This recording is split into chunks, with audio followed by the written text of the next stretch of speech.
ایمان دین ایمان و پارلیمان کرد و کردستان کس نبی کردن نره کس نبی کردن نره کرد جیندن جیندن غتاکبی آلا کردان جیندن غتاکبی آلا کردان لاوی کرد را بوی سرفی وکشیان بابا خوی نفسی بکن تاجی جیهان بابا خوی نفسی بکن تاجی جیهان کس نبی کردن نره کس نبی کردن نره کرد جیندن جیندن غتاکبی آلا کردان جیندن غتاکبی آلا کردان کردنون که حاضر و آمادنه جان فدانه جان فدا هر جان فدا جان فدانه جان فدا هر جان فدا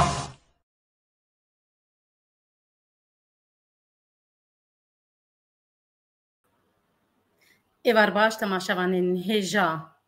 ام بناوی یکیتیا گشتی یان ویسکار روژا موانین کرد ام بخیر هاتنا و توادکن هر وها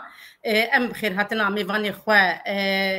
دمیوانین ما دکسایتین تایبت ج هر دو آلین کردستان روش هلاتو کردستان روش آوا گو ایرو و میوانی مبن گو ام کاربن دان استاندنی بکن لسر باندورا شر ایران و اسرائیل و وانگو هرتنی ناف دولتی و برجواندین کردا بله ام خیر هاتنا میوانی خودکن میوانی ما مستعارف باوجانی سروک پارتیا سربستی کردستانی و ماموست ریزان شیخ موس سکرتری شپیلا پیش روجی کردستانی هون بخیر هاتن گلک سپاس قالك سباس قال كيف خوش نقول إيرو هن ميفاني منه وقو إيرو أمكار بن لسر زماني وهن قزاني ياريا بقي هن تماشاوانا قو أم ببينن لسر فان قو هرتين ناف دولتي ولسر في شري قو إيرو دبي وباندوراوي وهروها برجواندين مني كرداد ناف بيتشنا بل أم هرن جمي فاني خوا ما مستعارف باوجاني سروكي بارتيا سربستي يا كردستان يروج هلات بل ما مستقلو باندورا في شري نابرا ايران واسرائيل ده لهندري ايراني وبتايبت لسر باجار كردستان روجهلات قالوا تشي نرينا تسر بله زوزو سپاس بو تو برز اسراء خانم وكو بيجري برنامج قالك سپاس بو بيف تي في وهوارين اكيتيا قشتين وسرين روجنبواني روجاواي كردستاني وبخيراتني قرمي ما مصايا جا كاك ریزان شیخ موس سروکی شپیلا پیش روزی کردستانی گلی خوشحال بوم با لگل اول برنامه بجدار دبین و بخیراتنی گشت گهداری نها و گهداری پاشی گهداری مکن ام ببورین کرماجی من نظر باش ام محاوله دکم يعني سرماجي بشك سرماجي وسوراني بشك كرماجي ام لخدمتي تينا بخوش عليه ومن قوتيه يعني من هميشه قوتيه خدا ننسي حتى تاريخي ابد ابي كرد هر لان مشكله بامثال بسوبان 2025 بو 2026 جالك سباس بو خداي مزن وزعي كل برواشي دشي او كل رجاوا الانكار بوني نتويكي مسلي وكو كل رجاوا وكو لاجئ تماشاكل انسانها كرد الرجفه لرجاوا كردستان ام قوتين بشر وصلات بيدنغو بس اساوا خبر خوشه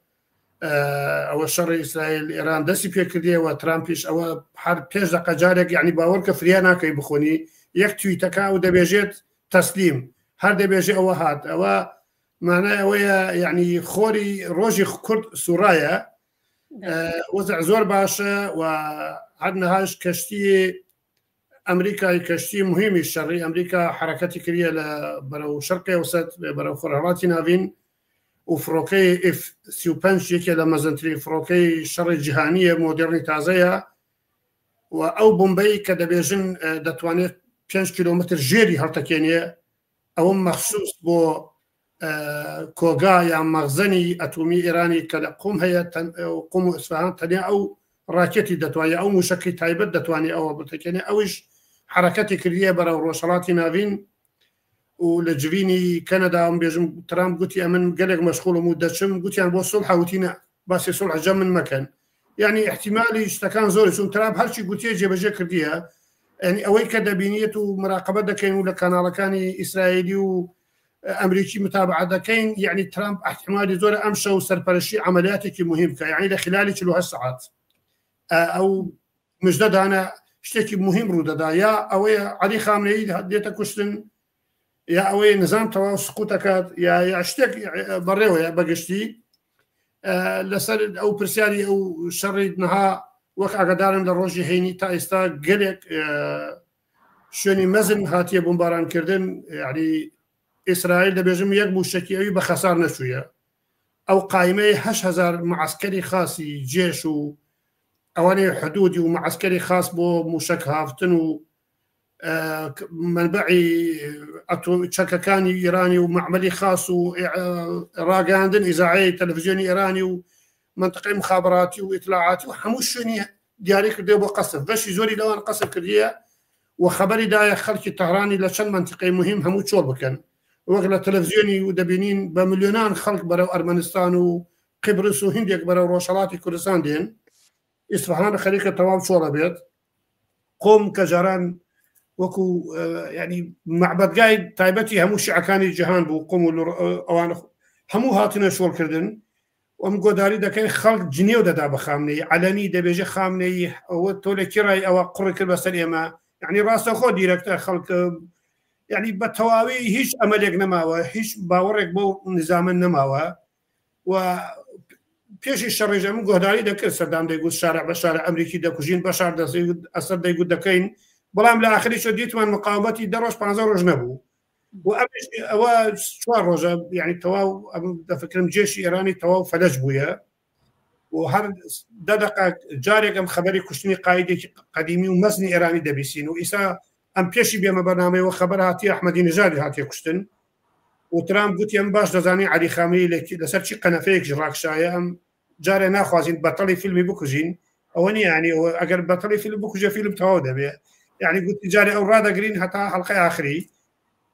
يعني أو واضعك كوماري إسلامي إيراني جيك لدجمني قلنا توي كرديك لداجي كري خاشي كردستانيش وبخوشي وبشاي خود بيني إما بيشي ديروكا شرية كمودو همو جهاني بو إما دا قلتن تشي بويا وكرد شانسي وينا بويا وكرد باشي دابش بويا بسر خريطي باش تكشوني عثماني وصفوي كردستان دابش بويا بس نها أم ديروك بشاي خود بينين أو صدام حسين مانديد أو بشار أسد مانديد أو خمينيش خليكة دابينين أو تركيا ترسي ديانيشتيا أو إيش دابينين يا بزعيفي يا بتيكشوني يعني كابو نها دبي كرت أم بكرتي بوي لبازا خلق زياد نشم نها جرا كرتي بكات أم بخابن دبيجم كرت هميشة برشاي تابو يسرا خاليا بيجم دريجة بدم بل أنا بيش دفتر هي بس بل دفت هي بس ل أو كيف هاد اللي ما كردات شيء إنه خوينا وان خورتي ما يجوج هاتن دار فكرين أو رجنا ما فاني ما جوج الشارعي والجادة الإيراني دقراندن جبوج ترسيتي خندلي كردادة وجبوج بتشل مسنين أو كيشا ملتي كرد بديت أمن كردستان باكر باشور رجعوا تكلمة بهبون كردستان رجعوا رجلات ندشتن وأم بيجن هبيان أم ظنن بيتشلي شيء جبر جرانيا ريفيري جيما فاشيست قول سر كردي وكيشا ملتي كرد لإيرو أم وقت بأم هيفيام أو أم مش خديه دخازن جو حيفا قاضي محمد وحيفا وان شهيدي ما حيفا وان خورتي مي رجنا مفان أو خورتي مي جو زاروكا خدنا رود كنه ويدار بتك العردنا مينه وبهلاني دلي فرمو إن شاء الله إن شاء الله والدي عربي خو لقامش له أتو باشي شوار بس عتي ديكر معشاني أشياء بيران شاري أشياء همو إن شاء الله السنوري دزروسي لكردستان منه بس أم دخواز أو بيجم خابن يك عيبي ما هي وكو كرد حتى لروجاواج بيش سقوطي بشار أسد جركم مالي كرد متحد به يعني يقرتو بيت ويك شاندي دبلوماسي ما هبه يك شاندي سياسي ما هبه يعني هميشه تأخير شيء ده يعني بخوشي وأمديت وضع روجاوان هذا الخوشة يعني هدو لا اتفاق كردنا ويك شاندي هاوبج داشتنا الشامي بس لروشالاتي أم تشجر هاوال كردية الروشة روشالاتي جوازة وك بشي تنينة شوكا لإيران وك عراق وسوريا نينا مثلا العراق وسوريا دون توي مزن هنا عرب وكرد احتمال لسوريا نتوي تريها بنقشك بس بقد كردينها كوابو مسألة باراستني بقولي خود بيجن أمي عربي ونظام أرزي عربي واتحاد عربي قالك برشافة يعني قالك كاركي دجوارة بو سياسي كرد هندك لحد يخو زياد يعني طلبات بكين يا بيجن ام سربخوي دخوازين يا بيجين يعني ظروفي عربي وجغرافي ومن اما لروشلاتي يعني حسب تقريري زور يعني مؤرخين وما ندبيجن 65 لسد او خاكي جغرافيا دبيجن ايران غير فارسه يعني هندك دبيجن 70% هندك دبيجن 65%. بلي بلك عارف ببورة هون في ألوزيا وكي درفتك يجبو كردن لإيران يدبينن جو دوزا خو جنوبا رابر بكن أن جوان بيقفك مظن تشي بكن. نعم من دخوازم أو بش مسألة أوي باشي من يديرها وصل بو برسياري أو جا قلتم وزعي روشلاتي باشتري لبرشي هر كردنين باشي دبيجن أم فيدرالية سربخوية استقلال دخوان شو كبلوش هروا عربي أحوازه هروا دبيجن تركمن وآزري هروا دبيجن يعني باشي سقوطي نظام لطهراني دبيجن نتوي غير فارس الشعوب غير فارسية همو منطقي خو كنترول دكن يعني بشك وزعي كل روشلا أسانتر دبي تاوي وزعي كل مثلا قلتم للرجالة دبيجن انفصالي ونزال بشو هجومي عربي همو لسلم جابويا قلق بو كردي روشلاتي بيش أو وزعي إما جبهيكي مشتركة بايا أم قلق هاوار دكين بس تا أم دقين مخابن هيش بريكي متحد نينا بلام همو لقلق هبالين همو دا أخافين و بلام بشك حركة دسي فكرتي روجي بيانشما جيفينيك بو همو حزبي كردي ديت بيكينا للآن ناوندي لتوير روشلاتي كردستان أم همو دعواتي لو جيفيني بوي راويش بكين كجبهيكي متحد دروسكين يعني قالك محاولة هي وهي دارم بزوتين كات إما وكو بريكي قلتو بشينو بو لبر أوي بيويستا إما بيش هموشتك سنوري كردستان روشلات بباريزين شو كبراسي أقل بايتخت طهران سقوط كا وإن شاء الله سقوط دكا يعني لاني كمي 10 سال بو 5 سال تا 10 سال إيران وكو ولاتي كي يك ولاتي أبين نابت يعني وزع كنترول لدستا شيء وحر نتوي قالك منطقي خو كنترول بكا إيرانيش شلو حوص على خلقي فقير كردية خلقي توشي نهامتي كردية بوي احتمالي زورة يعني طالاني قتل مشاكل زور بيد يعني قالك إما حكومتك مؤقتة للروشلات شي بكين حتى وضع بشكل جديد بيتا انتخابات بيتا حكومتك قانوني دروس دبي جاء أجر حكومتك كردستاني بيد يا حكومتك مشترك بيه كمن هرگیز خوشحال نیم جارێکی تر نەتەوەی کورد بچێتەوە ژێر دەستی تەهران و تەهران حکوم بکات چونکە هەمان لە عێراق دیت چەند جار گوتن هەبڕا عێراقی متحیدی فیدرالی دیموکراتی هەموو بەس لەسەر کاغەزە لە عێراقی دیموکراتی و فیدرالی بەس لە یەک شارع هەیە ئەویش منسوورە لە خارجی منسوور عێراق هەزار حکوومەتە هەر گەڕێکێکی شیعە بۆ خۆی حکوومەتە جا لە ڕۆژهەڵاتیشی وادارم کوردی ڕۆژهەڵاتی نەچی لە ژێر دەستی حکوومەتێکی فارسی مثلا ئالتەرناتیڤی ئۆپۆزیسیۆنی ئێرانی هیچی بۆ ملەتی کورد باش نینە ئاخاتنی ئەوان باش نینە یعنی هەڕەشەی ئەوان گەفی ئەوان لەسەر نەتەوە پێشی بێنە سەر حکوم دەبێژن ئەم گەرەکە نەتەوەی کورد قەتوعام بکەین چون ئەو دەخوازن لە ئێران جیا ببن ئەوان ئینفیسالیکەوە بوو ئەوان زۆری حکوومەتی ئەوان فەشەل دێنێ یعنی سقوتی ئێران یعنی سقوتی ئیمپراتۆری فارسی بۆ هەمیشە لە تاریخ لەبەرەوەی هەموو نەتەوە لەو جا دەبنەوە بە کورتی أو وزعة من يتر لوزياتنا أخاف من حزة كمان مسار رزاني وقت خوي ورقرية وباشي هذا عليك وأبو من الخدمة أنا. بلي قلك إسباس بوازن ياريا تقوي و صور كرمان جيبه بس قصوراني بو إسباس بوده صور كرمان جي.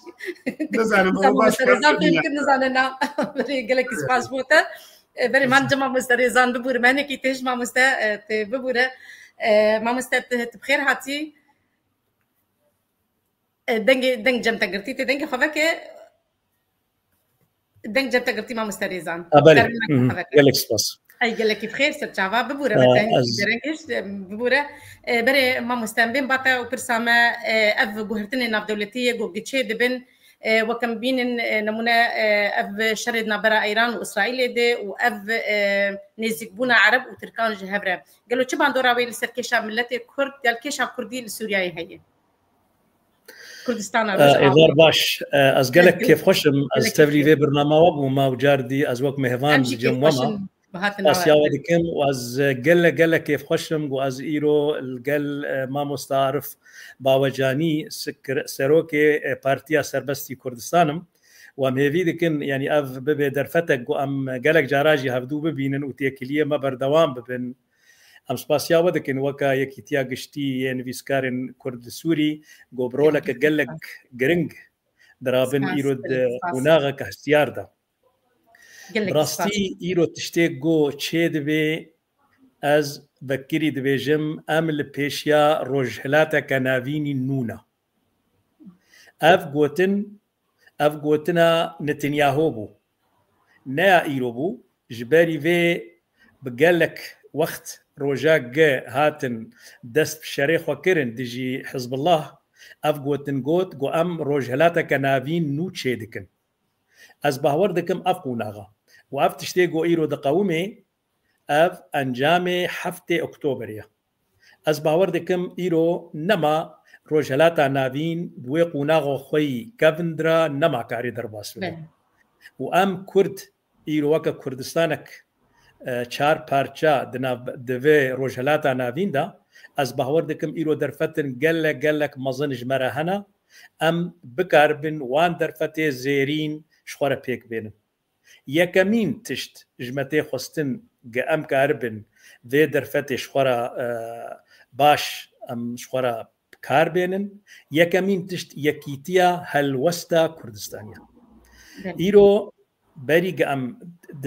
درباسی وی قوناغی از ببم براستی ام لپیشیا 24 ساعت یان 48 ساعتن گلکی ویتشتن گلق مازن و بقومن از باور دکم وکا مامستا عارف گوت وقتی ترامپ دفش کانادا بردا و وگری واشنطن گو ام لپیشیا تشتن نونا و هیدی نوچا درباسی نوچین نو دگهجن ما او نوچین نو خویات که ده خیارات ده تشتنی الپیشیا ایرانی هنا یک جی دوی خواه بسلمینی تسلیم بکی یانجی که شویل پیشیا شرکی گلک گرانا انجام اوی شری چبه هنگی او وی بکوی خزمتا وی هرمی بتوایده از دبیجم تجاری اف رژیم دیکتاتور تجاری قبول ناکن خو بسلمین نا صدام خو قبول کر و نا بشار الاسد قبول کر و از باور ناکم خامنئي و رژیم دیکتاتور یا ایرانی جی قبول بکی جبر وی از باور دکم عمل پیشا شرکی گرانن اف شری گران و امریکی جی تبلیب بین و از باور دکم اوروپی جی که او جی هو صاد بیجن ام قبول ناکن تشتك يعني إيرو إسرائيل أم ليدنرن وإيرو دولتك أو استراتيجية وادا كاربن في دولتي بباريس جبر ولوجي از باور دكم بان 24 ساعتيان 48 ساعتي قتين وتشتن قالك بيوست لإيراني بقوم يوانجي ما بس داواي سركي أوا جا بكاربن ويناك ببنا وهف بيمانا نابنتوي ياغو دجي إيران تشكي نووي بيك بيني اف وك هلوستا اف وكا سيجنالا اف وكا يعني ادفي واردة از باور دكم ندفي مسألة ده يرو محمود زانن تشقاسي رژیم ایرانی دو رولک خراب ده هرم دلیستیا دست هلانی دست خودانی بو سر 4 پایتخت دروجلاتا ناویندا سوري لبنان عراق يمن ودست دريجي قال لك ما ظل هركسي ذكر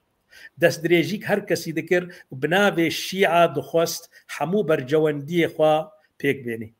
لبراستي اف نما دقدها ايرو ام دزانن دروجلاتا نافيندا سي دولة مظنهنا اسرائيل تركيا ايران هيدي باش دكافيو هيدي بشون ددشيو هيدي وي بيرول بكن نما تي قيمة اسرائيل جا اف دولة بميني واف دولة تم قفي ويل سربر جواندية اسرائيل هابن جبر في ام دزانن اف شريك ود بي اسرائيل رولك قلق جرينج ايرود هاريمي دد ليزي از باور دكم وي بكار بي رولك خرت بليزي جو ريجيما ايراني لاواز بكي از هيفي دكم وكا ما مستعرف قوت از هيفي دكم كاربي وهلوشيني از نظانم از بلكي نقلك بهورم دفي دميدا قو او كاربي وهلوشيني يانجي كي ويبقهري يعني اف خستكا اسرائيل بخويا وخستك خلق هرم بتواينا دربي كردا عربجي كي دخوازن وتركجي دخوازن هركز دخوازي اف ريجيم هلوشي لبراستي از نظام يعني چقاسي وي درفت جيره هبه خلاص بكان خلاص نكي لاز بيجم بلكي وقلكي جي لاواز ببي هنجي بيجا درفت تي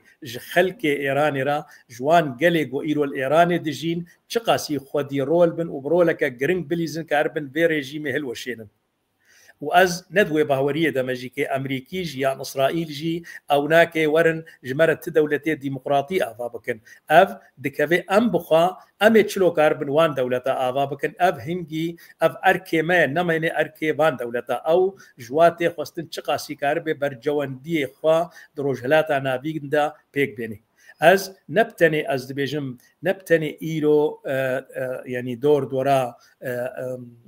ايرانيا لأز باوردكم تركي بريق دور جيروري يعني اوي هين حفتي اكتوبر اذا بشتي ترك بيشكت ودست هلاني دست يعني حزب الله يعني لاواسكر وزعيفكر وبريخ ودا سوري هنجي مميزان تركي تشكر بريخ ودا غوكا ام اشيتيكي يعني بيفاجوا اشيتي ام تركي بكاربير بيك بيرن افجي كي هناك بزانبون دشغلن بهتر بزانبونا ريجيما يا ديكتاتوريال ايراني لاز باوردكم لاواسكرنا ريجيما ايراني وببي سدمك جو خلق ايراني يعني رابن وبرولك جرينج بليزن هالوشاندنا ويدا وببي سدمك جو باندور خوا قلبي جرينج روجلاتا كنابيني النوده تشيبكي ولا هر کسی رولا کردا روشا کردی از باوردکم وکا ما مستعارف گوتی تشتکی گلکی خوشته یعنی وقتی گاوا روجاوا یعنی باشوری کردستان چیبو ما مدگو ما قالو او خول مجمره جیوری و رژیم مجی کت و وا کرد و ایرو سوریا کنوته آوا کرن و ام هیوی دکن گو ام وکا کرد رولا خود آوا کرنا سوری دبکن ام دخوازن اف ویروسا گو هرتنی وری ایرانی جی و ایران جی خلق مل كردستان روجلات جي كي كاربن فيرو ليبليزم وكاربن ايران كنو افا بكن ايران كديمقراطي وكردستان كسربخه بله ساعت خوش بله ما مستريزان او دسلاتا ايران خص خبكك امبراطورك لسر روجلات نافين تبي ام دبينن جو حرب قف درن بالي واند ودا خازا مو هيبيا ما او جو علي تركي جهر بشتي ايراني مديده تشاوا بحزب الله وقل سكرن بتشاوا بالنظام هرفاندنا بشار وقل سكرن هيبيا ما او جو اتفاقيه سايكسبيكو بداوي هاتيه جو دفرد ما في مكرداجي بدس بيخستن هروها ام هروهر امزانن جو وكردستان مي آزاد جو كتشيبه وبيهتر برجواندين فان دولتين ناف دولتي بيهتر تذهب لداخوزة ما أو كردستان ما تشيبه وأو خوني بابو كلا بتجيبه بلي ما مستعرزان أزيديسا اشتبجن بودرزان جم ما مستعرف قالوا أو درفتين بيك آنينا برجواندين كردي بتواهيد نابرا بارتين كردي دروجلات وروج آفاد قالوا ويقابن هبن بقين هبدوكم كاربن دام صنبات شبه وق ام هب غاندني جو انا دنا برا كردستان روجاواد كردستان باكور يا كردستان باشور ده چه دبه جبر ام جودا بونش كردستان روجلات براستي جهمون كاريوان بارتيين وان منزام بدهندري ويد چه دبه جما مستريزان ربو بس خمناكي برا ما مستعرف به فرمو تشفيناي جو حردو عربو بخش حردو عربو ملي ما مستدور ما مستعرف كرمك ما مستعرف كرمك ما مستعرف جو حردو عربو ترسايا مني بهاتا ما بلي فرمو دنجي تقرتي كعارف دنجي خوفك بقول ما مسا ثاني فرمود باخفتو انا شو حرد واري بخوا بس وقت بيجي هبش من نفس قلت دبيجين بخوشيوا سنور لكردستاني حدود او دبيجين هاتيه قطع كدنها يعني باساني ام بيش حدود هبو سنور هبو علاقه كردي هبو يعني بيوندي ما بتايبت بيوندي مو بارتي سربسيه كردستان لقال هم حزب روجافاي كردستان قلق باشا ومخصوص هوالي أنا كسهم مشاهدي وددن بيوندي ما قلق باشا أم لهوليري لأوروبا لهركي أم شالاكيك هبويا هەموو هەواڵین ڕۆژاوا جەمە بەشدار بوونە یا ئەگەر ئەوان هەبوانە ئەم بەشدار بووینە و معنای ئەوەیە حرەکەی کوردی حرەکەی یەک جەسەدین یعنی یەک باڵیمە باڵی چەپ باڵی ڕاست ئەو يعني جيك جسدي لهرك رابي دشمن قالك محاولة خو كرد ام ليك دابرين بس نبو الحمد لله انها سنوري شاتيه شراندن نها ان شاء الله تولى مستقبلي نزيكي لقاميش لو عربيه خو بزاخو بيشقافورا ديتو باشي ودا شكر ماشاني ومعبات ومشوني يعني السنوري ما هم يخاف ويك نجتمانا بويا في ودي ما قالك باشا وهي ودارم باشتريش بيت وهي ودارم لمستقبلات شون دبيجن ولاياتي قرتوي امريكا وابيجن ولاياتي قرتوي كردستان يعني حشوار برلماني كردستاني قراري بدن يب ولايات متحده كردستاني مزن شي بيت بس قالك ضروري انها للشرق الاوسط يمت شوار برلمان هبيت شوار حكومه هبي وشوار اراي كردستاني هبي وكل شون دبيجن بسدود دولتي عربيه هي نظام شان دولتي تركيا انا اما اجت شوار دولتي بين زرر نينه لباري سياسي وقازان جاب بس ام دتوانين يعني اتحاد الدول الكرديه وكو عربيه لكن كعارف برا آلك بابا حتى قالوا هي بس كردستان آلك تاني وشو تبيشن اتحاد الدول الافريقيه اتحاد بابلين اتحاد الدول الكرديه ان شاء الله اول شيء بيت او ان شاء الله وهذا بيت من سؤالي تو فاهم كده قال الشاش برسيك ندعبو فرمو دلي انا بس ساعات خوش قال لك اسباس بالاسباس كريزان برسايا ديس اجواجت كبرس هفبش بنا برا هردواده من فهمكر برساتا انه كام تشلو كارن يعني دانوستان دنتي كليدنا مدى هنا رج افا ورجلات ام تشقاسي بيغومان يعني نها تكليدنا برا هر شهر بارشي كردستان ده بيغومان هنا يعني ام تكليه ما بردوام دانوستان دنا برا ما ورجلات ورج افا رج باشور وباكوردا تم هنا وك يعني ما بخوا ده و يعني اورا برينا جتشيبو يا دما جينا اميني ما هنجي امرولك باش ليستن ما او كوربندا بيشروش ما هنجي نونرك جي بارتيا ديمقراطي كردستان ايران ما كرمهوان شورا وما خست خلق روج افاي كردستاني لي گهداري بك لي بنريك هاتشل ورشيد بي لي تشتاق وأصدقائزم ببيجن براستي يعني تشتا هري جرينج إيرو دفيق وناغدا إيرو تشتي هري جرينج هر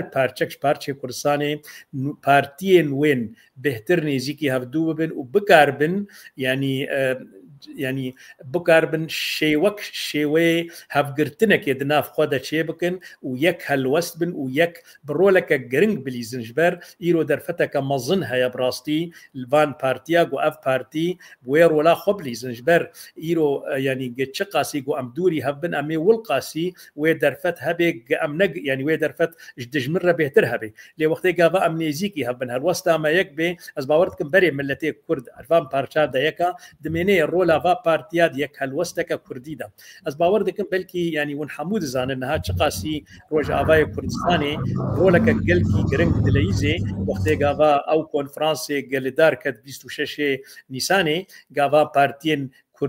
كردي بالتوائي حاضر بون تيدا وحمو يعني او بيكاتيه دلاف كردستاني دا تيدا حاضر بون وك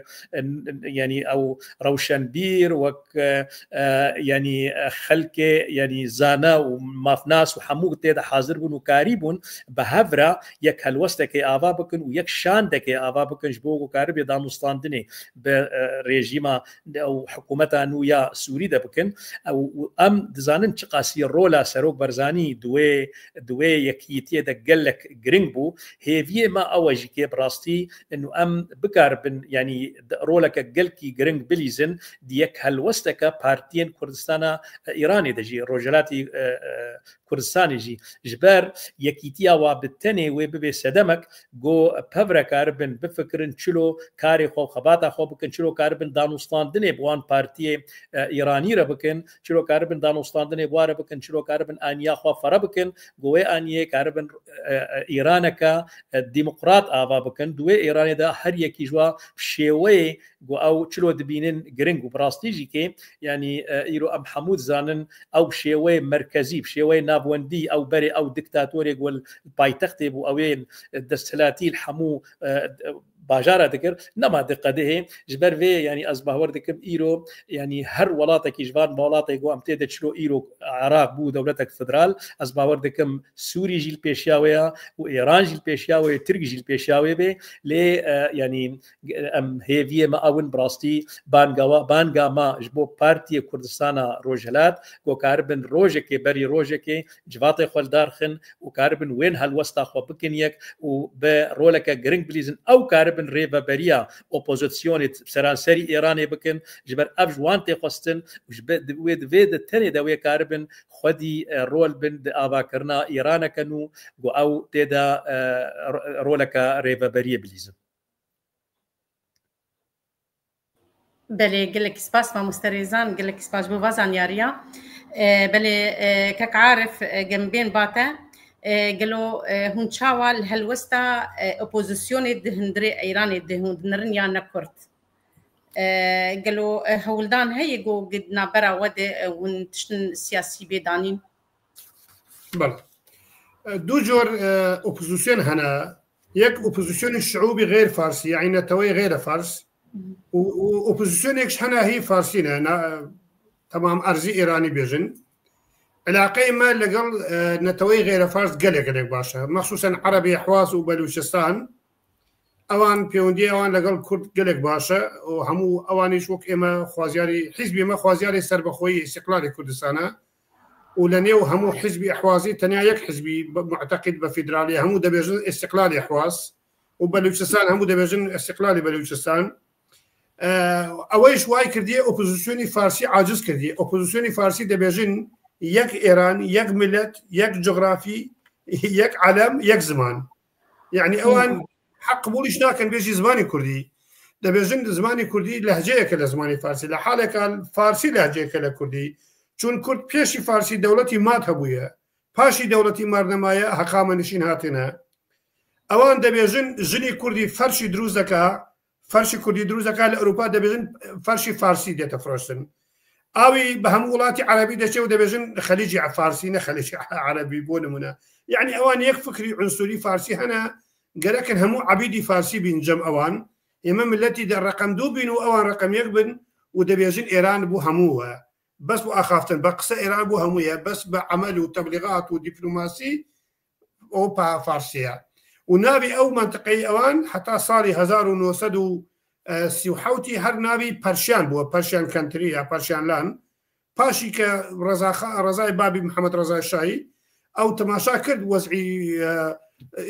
جهان هاتا قران ومسألة ملي وشعوب ومسألة قومي هاتا مطرح كردن او بشك نابي تغيير كرد بو اوي مسألة نتوي الايراني زور مزن به نابي غوريلا برشا بو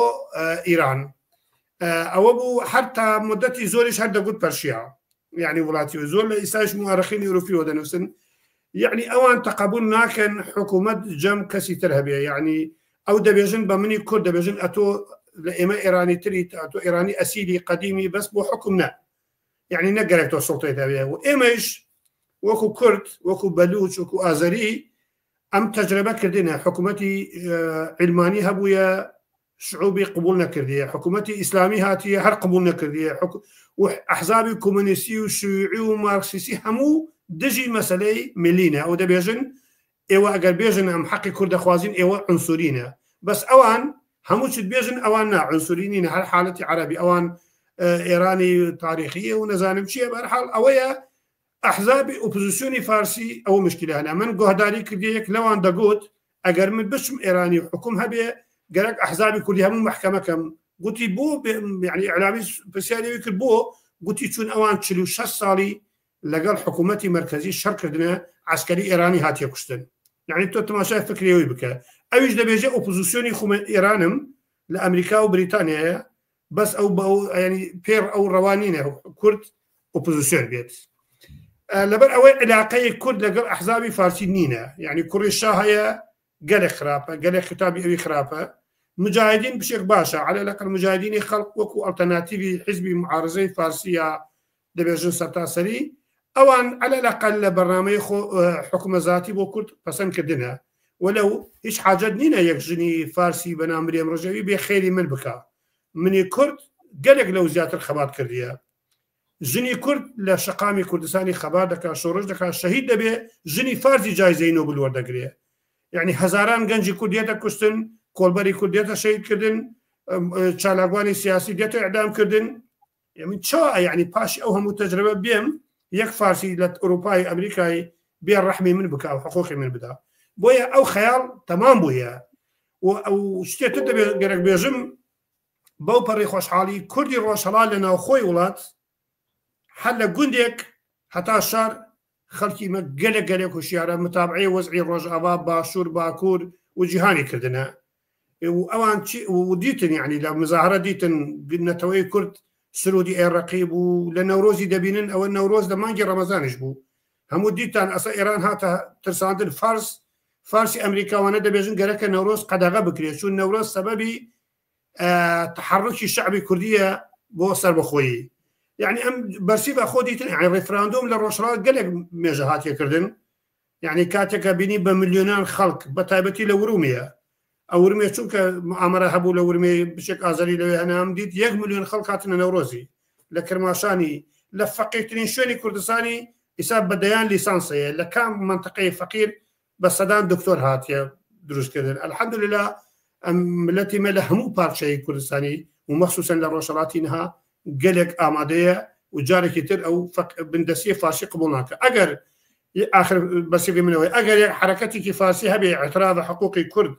وإن تويتر بكا أم دخوازين لقلاو دانشين جبينها بيه تفاهم بيه بس متأسى نديتيا هم يهرش دكات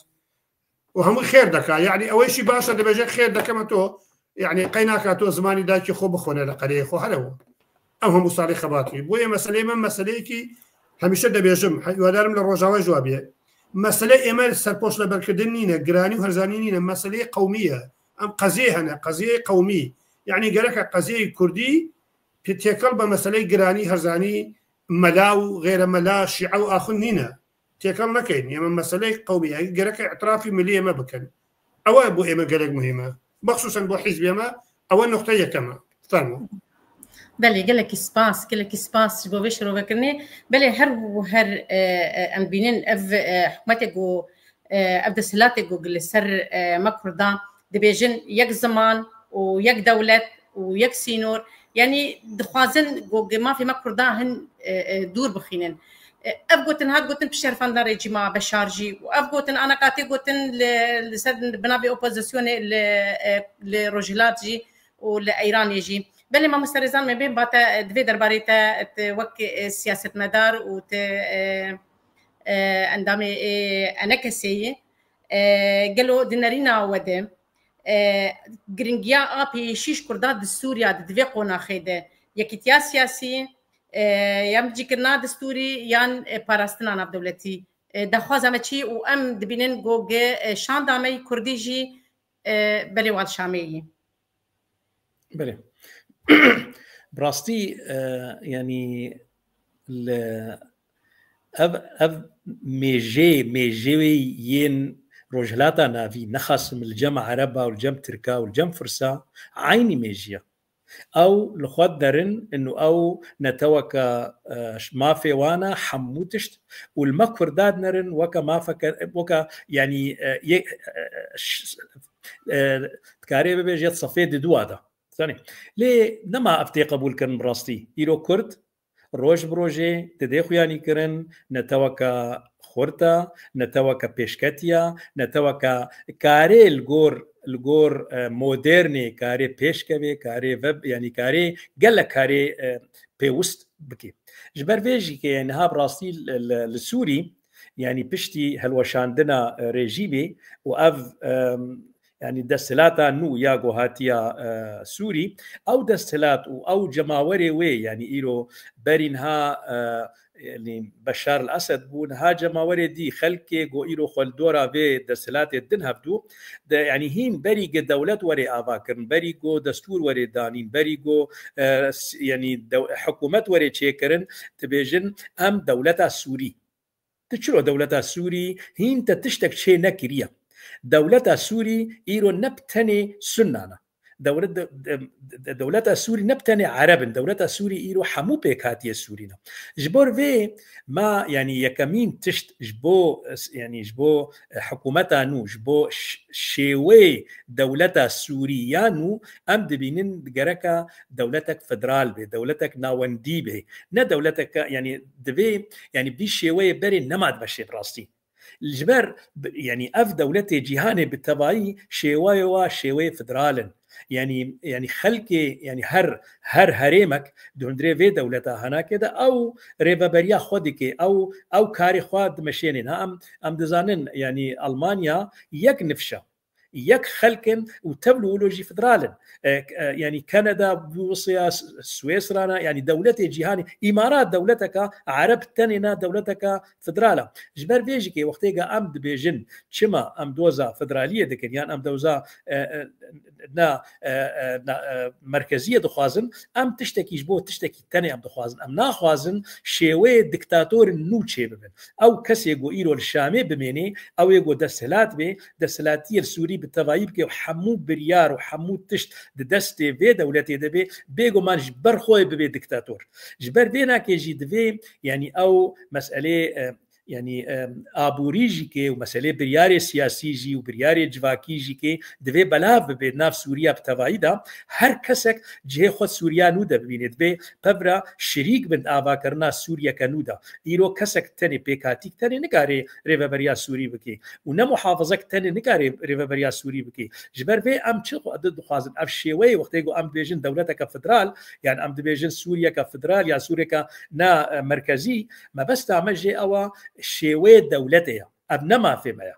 ام جبو سوريا بالتفايد خوازن لي وقتيغو ام جبو ما في خود خوازن ام هش كرد بيجن ما في كردا وكنا توقد سوريدا دفي هروا دفي دستورا سوري نودا تشتك هبه ناوي سوريا قلق بيكاتينا سوريا يا كردا وعربا وسوريانا وحمو بيكاتيا قرك اب يجي يعني اب لمكوريش ببي ابيك ياد دواجي ما في هر بيكاتيكي دفي او خلق ما في خوا يعني بباريزي جبر بيجي كي كرد ما في وايق او ريفابريا هريمي خوبكن وتبلولوجي او ما في خوي نتوي بالتوايد في بشيوكي دستوري بمشينن وكي دنجيكي اف حموجيكي ما دتشدا قوتيا اف رشبلكا او يعني او دوكومنتا جو ايرو ج كونفرانس 26 هيفاني ساني قدركت اف كونفرانس اف بلك دبا شيوي بون بشك جي شيوي دولتا سوري تشلو عمليدنرن وتششكلي دولتا سوري غركا دولتا كبرلماني بي غركا يعني ايرو نمركزي بي فدرالي بي وكي دنجيكي يعني ما في جني ما في زاروكا هر شيوي جو مددي سوريا كانو وكي دنجيكي ما في كردا مدديد يعني جركا ايرو او هريمن كردي دفي يكيتيك و يعني جغرافي وسياسي هبه وكرد كهربن ما في خوا بباريزن وكهربن يعني وك نتوك نوكا بيكاتي كامات سوري ده نفي شوية براستي مسألة زمان ومسألة جواكي ومسألة سياسي وام كرد ام شريك آباكرنا شريك بريارة سوري بتوايبن ام نما قبول دكن ام بتاني بيكاتي بن باجاري حسك وادا بن نفع بتاني وكي دنجي ام تشتكي دي دبيجن جبو سوريا ايرو كرد نتاني حسيتش هذا يعني الجزيرة والعفرينية كوباني انا ايرو كرد الشامي هنا كرد حماية هنا كرد لاتقيه هنا دبي حمو كرد خديه بريارة خوبن وببنا شريك دعوا كرنا سوريا نودا وكاربن ما في خوا بدس بخن او ما في جوك نتوكا خاكا خدا دجي نتوكا مهوانا جوهاتي سوري بله گلک سپاس ککریزان براستی نزیکی داویا پروگرام خود بن از پرسکه هفبش و هر دو اسخازم بکم گلو ناما و چیه و چه نامه هم بری خود دین جهانی بناوی کردا دوی دم و قونخا مترسیده چه نامه الباوه هایی قوم دخوازن بگینن جهانی بگینن وان دفن ناف دولتي بجهين جي بريارة بەڵێ دیارە ئێمە دەخوازین و هیوادارین کە جیهان لەوە تێبگا کە نەتەوەی ئێمە گەلێک زەحیە گەلێک قوربانیدا نەتەوەی ئێمە گەلێک تەحمولی کرد نەتەوەی ئێمە هەموو مواساتی جێنوساید قەتڵ عام کیماباران ئیعدام هەموو چ دەم تەحمل کرد هەموو چ ئێمە هەر سەبر کرد 110 ساڵ بەسەر ئیتفاقیە وەسەر تێپەڕی ئێمە هەموو چ تەحملی کرد ئیسا کە دەبێژن خۆرهڵاتی ناوین دێتە گۆڕین خۆرهڵاتی ناوینی جدید دێت و ئیسپات بوو بۆ عالەمیش کە نەتەوەی کورد ئەگەر دەوڵەتی ئێمە هەبێ ئەم حرەکەتی تەروریستی نینە ئێمە حکوومەتێکی توندڕەوی ئیسلامی نینە ئێمە ئاشتی دەخوازین ئێمە ئەگەر ئێمە حکوومەت هەبێت ئێمە زەدی ئێرهابین وەک تەجربە کرا لە ڕۆژاوا لە ڕۆژهەڵات لە باشوور لە باکوور کورد شەڕی ئێرهابی کرد شەڕی تەروریستی کرد ئەمە سەلبێدراوە و ئەگەر دەبێژن قرارە خەتی داودی بۆ شەرقی ئەوسەد چی بکەن ئەم بە منطقەی کوردستانە ئەمینتر و ئەمانترە بۆیە ئەم دەخوازین هیوادارین ئیتر ئێمە نەبینە مەسلحەت بۆ فرۆشتنی نەتەوەی ئێمە بۆ خاتری مەسلحەتی اقتصادی و استراتیژی دەوڵەتی ئەژنەبی لەگەڵ دەوڵەتی احتیلالی کوردستان و بەخۆشیەوە من وا نابینم بۆ هیوادارم ئەم دەوڵەتی دۆستیمە ئیتر هاریکاری ئێمە بن بۆ سربەخۆین نەتەوەی ئێمە نەخوازین ئەوان هاریکاری ئێمە بن بۆ هیلالی ئەحمەر و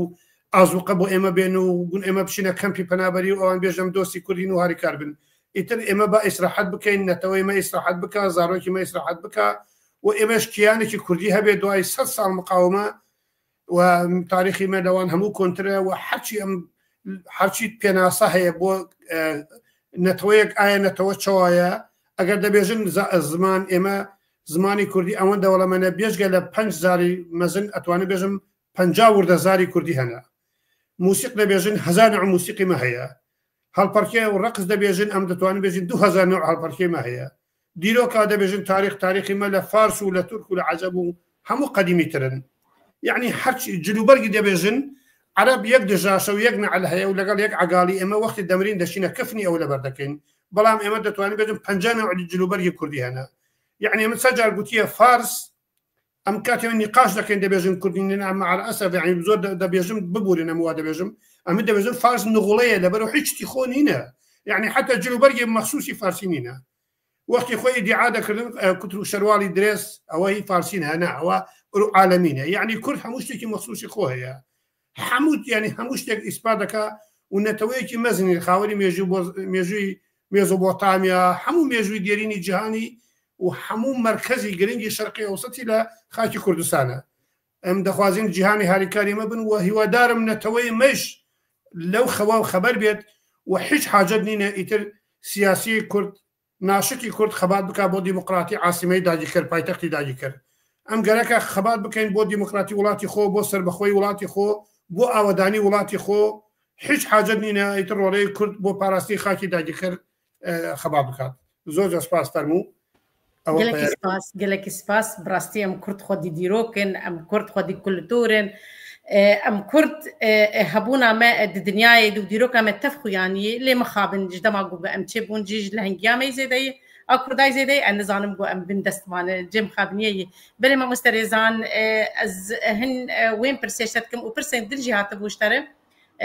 ما تخص بي سر اكران ايداوي ما مست عبد الباقي حسيني گو سباسياتت كن تتكنترول دي تقربي من نماطة شيء تجي وكي ما مسترزان تشنامي دقينة جيهانة دفي قناخا مترسيد ودي قناخا جنجي وأنا وأبغرتني جوجيت شيء دبن قام دبينن بلي فرمو راستي ناماما جبو جيهانة بتوايم كرد ملتك سر خاكا خويا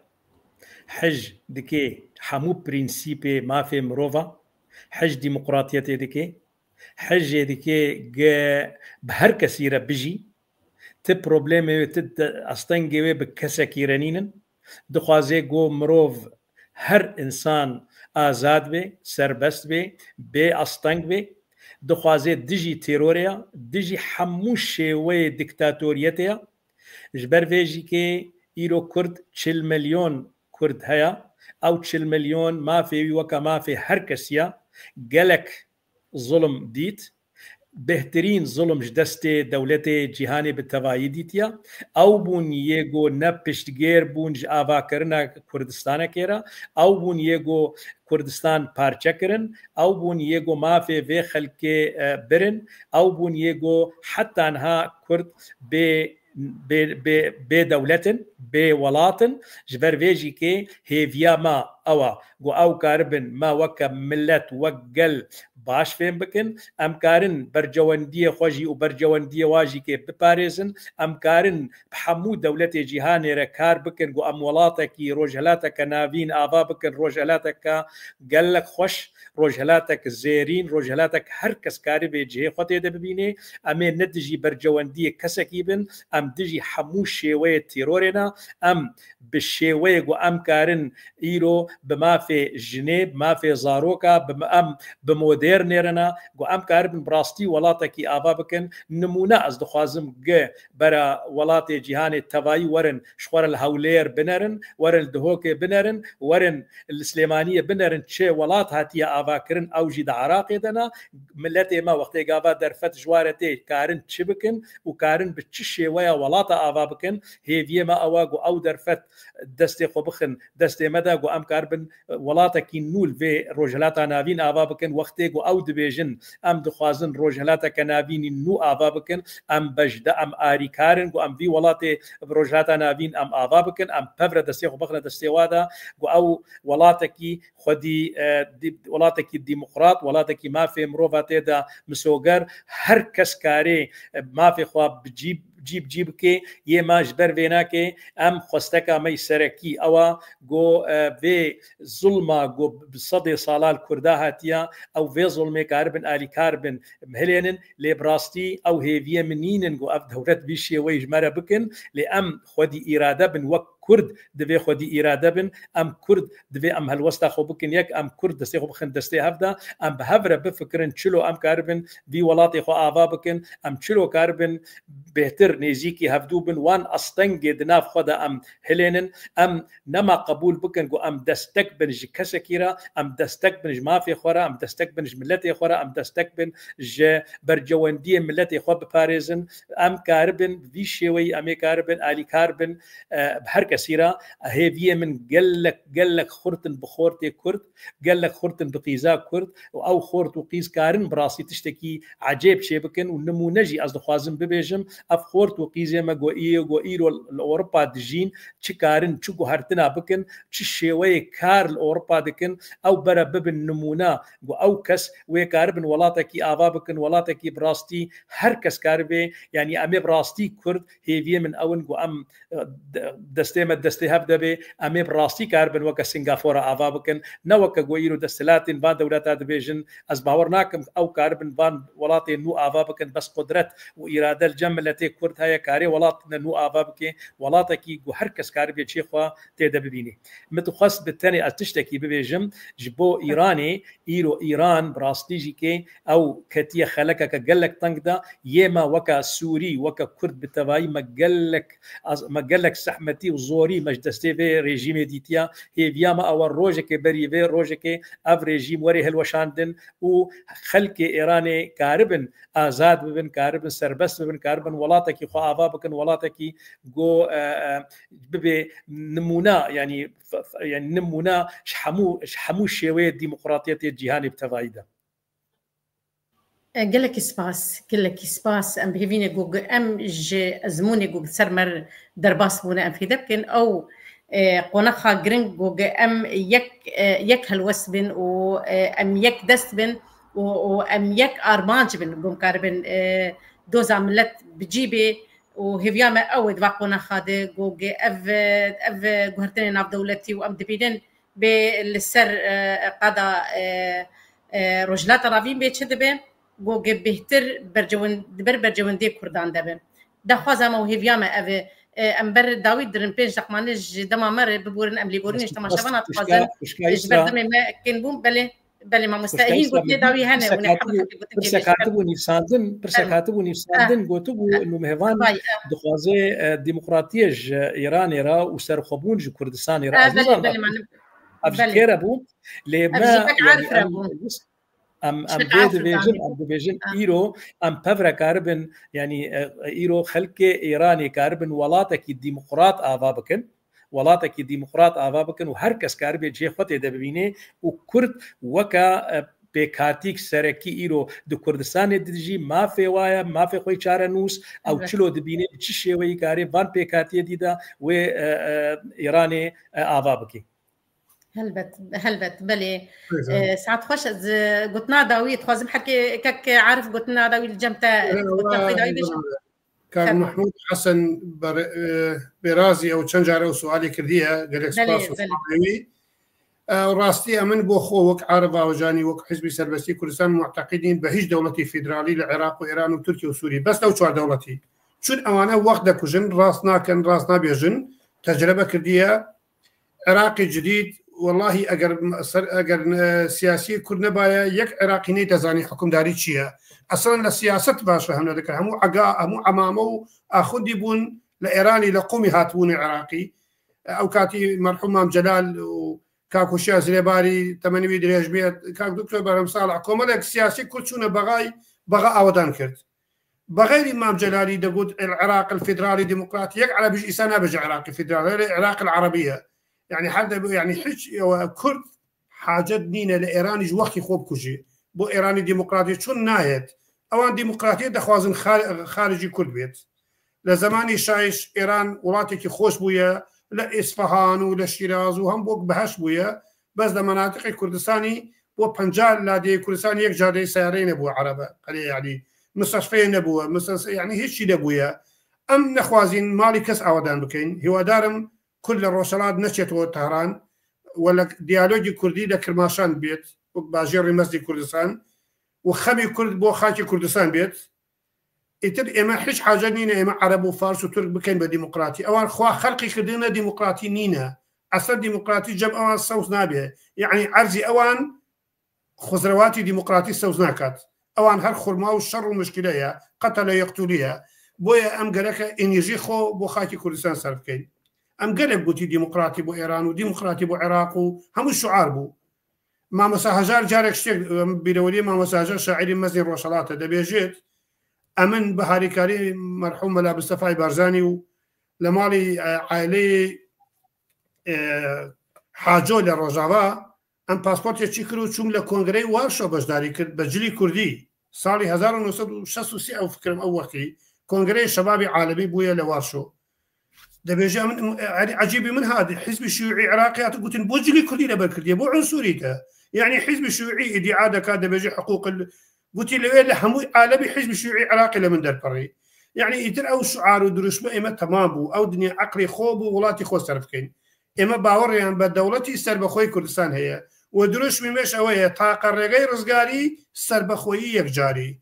او اما دبجن ايوا حزب الشوفينيست حزب عنصريين بلام شانازي دكن بلا من كردكي ناشوناليستم